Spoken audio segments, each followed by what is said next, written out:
एक बार भगवान विष्णु जी शेषनाग पर बैठे बैठे बोर हो गए और उन्होंने धरती पर घूमने का विचार मन में किया। वैसे भी कई साल बीत गए थे धरती पर आए और वह अपनी यात्रा की तैयारी में लग गए। स्वामी को तैयार होता देखकर लक्ष्मी मां ने पूछा, आज सुबह सुबह कहां जाने की तैयारी हो रही है? विष्णु जी ने कहा, हे लक्ष्मी, मैं धरती लोक पर घूमने जा रहा हूं। तो कुछ सोचकर लक्ष्मी मां ने कहा, हे देव, क्या मैं भी आपके साथ चल सकती हूं? भगवान विष्णु ने 2 पल सोचा, फिर कहा, एक शर्त पर। तुम मेरे साथ चल सकती हो। तुम धरती पर पहुंचकर उत्तर दिशा की ओर बिल्कुल मत देखना। इसके साथ ही माता लक्ष्मी ने हां कह के अपनी मनवा ली और सुबह सुबह मां लक्ष्मी और भगवान विष्णु धरती पर पहुंच गए। अभी सूर्य देवता निकल रहे थे। रात बरसात होकर हटी थी। चारों ओर हरियाली ही हरियाली थी। उस समय चारों ओर धरती बहुत ही सुंदर दिख रही थी और मां लक्ष्मी मंत्र मुग्ध होकर धरती को देख रही थी और भूल गई कि पति को क्या वचन देकर आई है।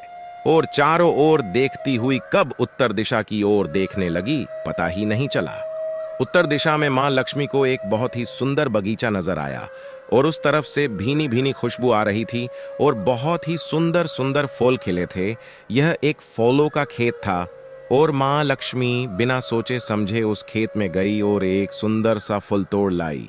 लेकिन यह क्या, जब मां लक्ष्मी भगवान विष्णु के पास वापस आई तो भगवान विष्णु की आंखों में आंसू थे और भगवान विष्णु ने मां लक्ष्मी को कहा कि कभी भी किसी से बिना पूछे उसका कुछ भी नहीं लेना चाहिए और साथ ही अपना वचन भी याद दिलाया। मां लक्ष्मी को अपनी भूल का पता चला तो उन्होंने भगवान विष्णु से इस भूल की माफी मांगी। तो भगवान विष्णु ने कहा कि जो तुमने भूल की है उसकी सजा तो तुम्हें जरूर मिलेगी। जिस माली के खेत से तुम नए बिना पूछे फल तोड़ा है, ये एक प्रकार की चोरी है। इसलिए अब तुम 3 साल तक माली के घर नौकर बनकर रहो। उसके बाद मैं तुम्हें बैकवंट में वापस बुलाऊंगा। मां लक्ष्मी ने चुपचाप सर झुकाकर हां कर दी। आजकल की लक्ष्मी थोड़े थी और मां लक्ष्मी एक गरीब औरत का रूप धारण करके उस खेत के मालिक के घर गई। घर क्या, एक झोपड़ा था और मालिक का नाम माधव था। माधव की बीबी, 2 बेटे और 3 बेटियां थीं। सभी उस छोटे से खेत में काम करके किसी तरह से गुजारा करते थे। मां लक्ष्मी जब एक साधारण और गरीब औरत बनकर जब माधव के झोपड़े पर गई तो माधव ने पूछा, बहन तुम कौन हो और इस समय तुम्हें क्या चाहिए? तब मां लक्ष्मी ने कहा, मैं एक गरीब औरत हूं, मेरी देखभाल करने वाला कोई नहीं। मैंने कई दिनों से खाना भी नहीं खाया, मुझे कोई भी काम दे दो, साथ में मैं तुम्हारे घर का काम भी करूंगी। बस मुझे अपने घर में एक कोने में आसरा दे दो। माधव बहुत ही अच्छे दिल का मालिक था। उसे दया आ गई, लेकिन उसने कहा, बहन मैं तो बहुत ही गरीब हूं, मेरी कमाई से मेरे घर का खर्च मुश्किल से चलता है। लेकिन अगर मेरी 3 की जगह 4 बेटियां होती तो भी मैंने गुजारा करना था। अगर तुम मेरी बेटी बनकर जैसा रूखा सुखा हम खाते हैं उसमें खुश रह सकती हो तो बेटी अंदर आ जाओ।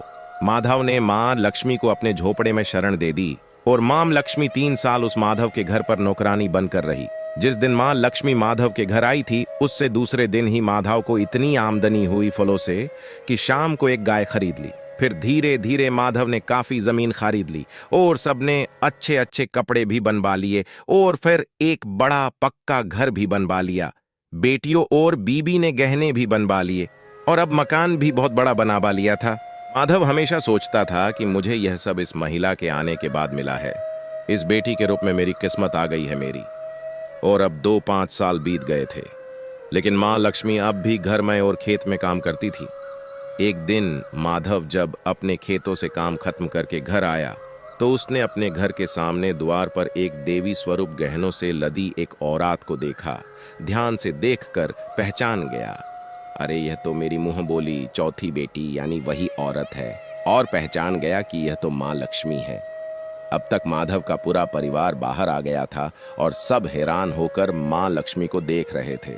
माधव बोला, है माँ हमें माफ कर, हमने तेरे से अनजाने में ही घर और खेत में काम करवाया है माँ। ये कैसा अपराध हो गया है माँ, हम सबको माफ कर दे। अब माँ लक्ष्मी मुस्कुराई और बोली, है माधव तुम बहुत ही अच्छे और दयालु व्यक्ति हो। तुमने मुझे अपनी बेटी की तरह से रखा, अपने परिवार के सदस्य की तरह से। इसके बदले मैं तुम्हें वरदान देती हूँ कि तुम्हारे पास कभी भी खुशियों की और धन की कमी नहीं रहेगी। तुम्हें सारे सुख मिलेंगे जिसके तुम हकदार हो। और फिर माँ अपने स्वामी के द्वारा भेजे रथ में बैठकर बैकुंठ चली गई।